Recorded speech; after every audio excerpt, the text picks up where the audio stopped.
Hello, and welcome to the daily Orthodox Christian scripture reading for the 13th week after Pentecost, Thursday. The first reading of the day is from St. Paul's second letter to the Corinthians, chapter 10, verses 7 through 18. Brethren, if anyone is confident that he is Christ, let him remind himself that as he is Christ's, so are we. For even if I boast a little too much of our authority, which the Lord gave for building you up and not for destroying you, I shall not be put to shame. I would not seem to be frightening you with letters. For they say, his letters are weighty and strong, but his bodily presence is weak, and his speech of no account. Let such people understand that what we say by letter when absent, we do when present. Not that we venture to class or compare ourselves with some of those who commend themselves. But when they measure themselves by one another and compare themselves with one another, they are without understanding. But we will not boast beyond limit, but will keep to the limits God has apportioned us to reach even to you. For we are not overextending ourselves as though we did not reach you. We were the first to come all the way to you with the gospel of Christ.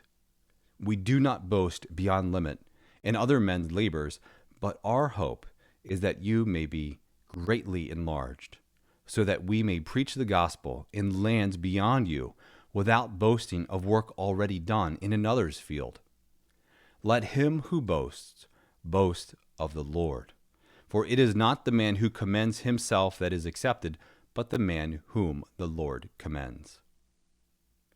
And today's gospel reading is from Luke chapter 4, verses 16 through 22. At that time, Jesus came to Nazareth, where he had been brought up, and he went to the synagogue, as his custom was on the Sabbath day. And he stood up to read, and there was given to him the book of the prophet Isaiah. He opened the book and found the place where it is written, "The Spirit of the Lord is upon me, because he has anointed me to preach good news to the poor. He has sent me to proclaim release to the captives and recovering of sight to the blind, to set at liberty those who are oppressed, to proclaim the acceptable year of the Lord." And he closed the book and gave it back to the attendant and sat down. And the eyes of all in the synagogue were fixed on him. And he began to say to them, "Today this scripture has been fulfilled in your hearing." And all spoke well of him and wondered at the gracious words which proceeded out of his mouth. Thank you for listening. Let the brightness of the Lord our God be upon us and direct the works of our hands to do good. See you tomorrow.